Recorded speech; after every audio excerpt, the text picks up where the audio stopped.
Biye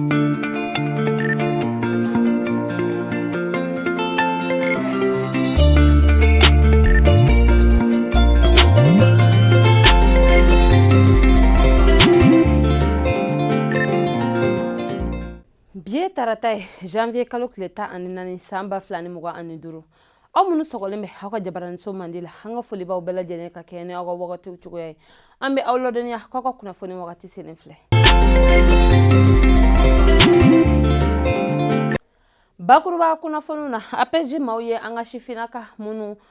kalan fo olu ka chèque dir'u ma an ka jamana ɲɛmaa fɛ. An da bɛna don o la fo ka taga se an ka bolimafɛn bolibagaw bɛ ka welewelemada min kɛ ka ɲɛsin an ka jamana ɲɛmaaw ma u ka plaki ko la. An da bɛna don o ni a ɲɔgɔnna caman na. Bakuruba kunnafoniw olu bɛna lase aw ma, aw bisimila.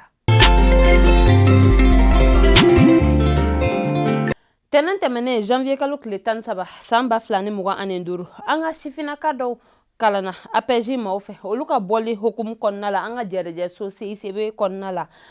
yaasa ka se ka chèque di u ma, chèque min ni u bɛna se ka u yɛrɛ dɛmɛ ni o ye u ka baaradege kɔfɛ. A kɛnɛ kan min ye commune 3 maire ale tun bɛ ni o ye madame Jiri Mariam Jalo ale tun b'a kɛnɛ kan fo ka taga se an ka jamanakuntigi général d'armée Assimi Goïta ani an ka premier ministre général de division Abdoulaye Maïga ni conseil national de la transition o ɲɛma ani maaba caman olu de tun bɛ a kɛnɛ kan yaasa ka nin kɛnɛ na ɲɛnamaya cogoya min na. A kɛnɛ kan min ye ni sifinnaka ninnu ka kuma lasebaa ye Sanusi Buya ale ye folikan lase kosɛbɛ an ka jamana ɲɛmaaw ma u ka nin hakilina n'a ka ɲɛsin u ma sabula ko u ye nin baara min dege u n'u seko n'u damayira bɛɛ lajɛlen kɛ yaasa ka o bila sen ka jamana in kɔnɔna la.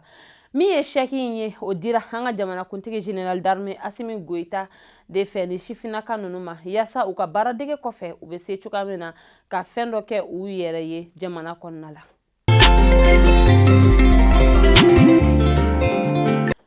An ka bolimafɛn bolibagaw ko k'u bɛ welewelemada kɛ ka ɲɛsin an ka jamana ɲɛmaaw ma sabula u y'a jira ko kabini ni plaque d'immatriculation min bɛ bila u ka bolimafɛnw na ko kabini ni o baara minɛna société privée Yatasaye maaw la ko k'a bila an ka gouvernement ka bolo kan ko olu kɔni ma se ka nimisiwasa sɔrɔ a ko la sabula ko min ye u ka plaque d'immatriculation ye ko a sɔrɔli bɛ ka gɛlɛya u ma kosɛbɛ wa min ye nin plaque ninnu dilanbaga dɔw ye olu y'a jira k'a bɛ wagati ye dama dama bɔ ko u ye welewelemada kɛ ka ɲɛsin u ka ɲɛmaaw ma yaasa plaquew bɛ se ka di u ma cogoya min na u ka se ka baara kɛ nka ko u ma se ka a sɔrɔ. Bolimafɛn bolibagaw ko k'u b'a ɲini an ka jamana ɲɛmaaw fɛ u ka o dɛmɛ sabula ko circulation na n'u bɛ ka boli n'u ka bolimafɛnw ye plaque d'immatriculation tɛ minnu na ko ɲanginiw bɛ ta ka ɲɛsin u ma an ka finitigilakaw fɛ min tɛ olu yɛrɛ semako ye.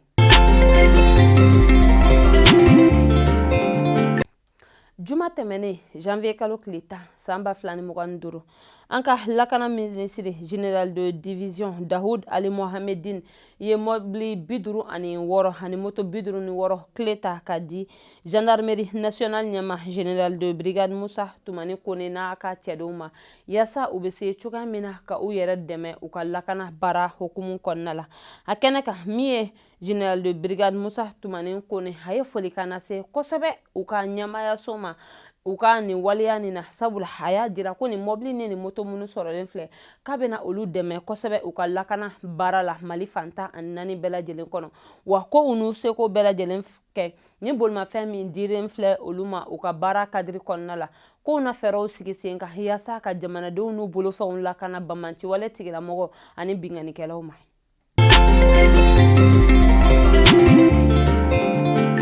AES ministriw ka lajɛrɛ dɔ kan ka kɛ an fɛ yan Bamakɔ Bamaliba kɔnɔna la o bɛ daminɛ bi tarata janvier kalo tile 14 k'a kuncɛ juma janvier kalo tile 17 san 2025 a labɛnna an ka waribon ministre ni o ministre de l'économie et des finances de fɛ a kɛnɛ kan u bɛna kuma fɛn min kan o de ye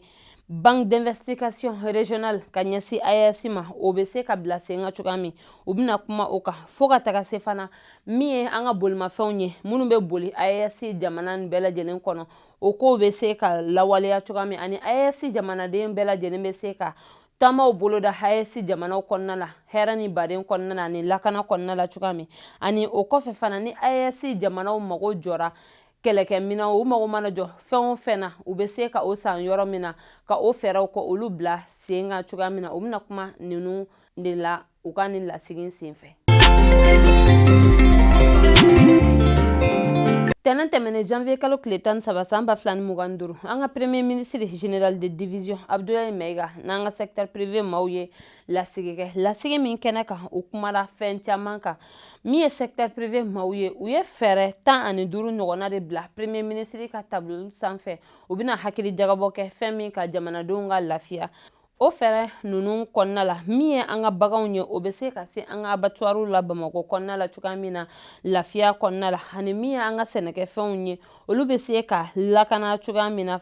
ani fana ji ye tiɲɛni don yɔrɔ minnu na olu bɛ se ka balo sɔrɔ nɔgɔya kɔnɔna la cogoya min na olu bɛɛ lajɛlen bɛ u ka nin fɛɛrɛ ninnu na. O hukumu kɔnɔ min y'an ka premier ministre ye a ye foli kan lase secteur privé maaw ma sabula a y'a jira ko u ka nin waleya in b'a jira k'u hakili bɛ jamanadenw na wa ko u bɛ jamanadenw ka lafiya fɛ wa k'u hakili latigɛ fɛnɛ min ye jamana ɲɛmaaw ye k'u b'u kɔ sanga ani wagati yaasa lafiya bɛ se ka se maliden bɛɛ lajɛlen ma fo u sigiyɔrɔ la.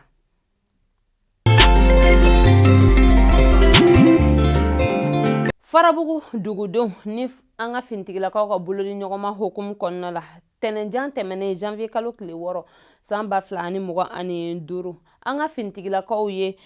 balo tɔni 30 ɲɔgɔnna lase Farabugu dugudenw ma yaasa u bɛ se cogoya min na ka u yɛrɛ dɛmɛ ni o ye nin wagati gɛlɛn ninnu kɔnɔna la.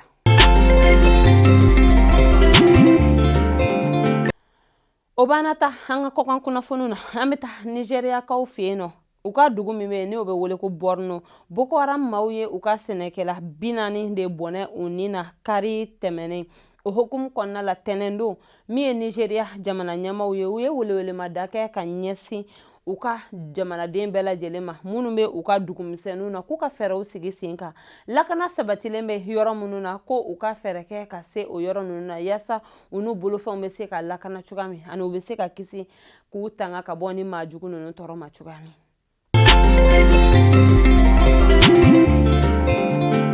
N'an bɔra yan an bɛ taa Burkina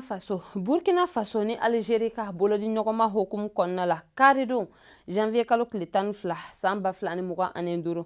Algérie kaw ye dɛmɛ ta ka ɲɛsin Burkina Faso jamana ɲɛmaaw ma yaasa u bɛ se cogoya min na ka u ka jamanaden minnu ni degun ni tɔɔrɔ b'u kan ni gɛlɛya b'u kan ni wagati in na baloko ta fanfɛla la u bɛ se ka u dɛmɛ cogoya min na dɛmɛ ninnu kɔnɔna la min ye dɛmɛ tɔni 106 ɲɔgɔn na o de dira u ma o tɔni 106 o tilatilalen bɛ fɛn min ni ɲɔgɔn cɛ o dɔ ye min ye balo tɔni 72 o dira u ma fo ka taga se birifini tɔni 15 ani min ye tantiw ye olu fɛnɛ tɔni 14 fo ka taga se fura tɔni 5 ɲɔgɔn na u y'o di Burkina Faso jamana ɲɛmaaw ma u bɛ se ka u yɛrɛ dɛmɛ ni o ye cogoya min na ni wagati gɛlɛn in kɔnɔna la wa Burkina Faso jamana ɲɛmaaw ye foli kan lase kosɛbɛ Algérie jamana ɲɛmaaw ma u ka nin dɛmɛ in na ka ɲɛsin u ma. Ni bɛ dan sigi an ka bi kunnafoni na an tɛ sɛgɛn an tɛ ɲinɛ an b'an ka dibilabara kɛbagaw fo sabula o jɔyɔrɔ ka bon an ka baara in na an b'a fɔ k'Ala ka lakana sabati an ka jamana kɔnɔ Ala ka sankɔrɔta di an ka finitigilakaw ma ni Ala m'an ka jɔnya jɔ an na an bɛ ɲɔgɔn sɔrɔ yan sini ka kunnafoni di aw ma laadiriya la shukran.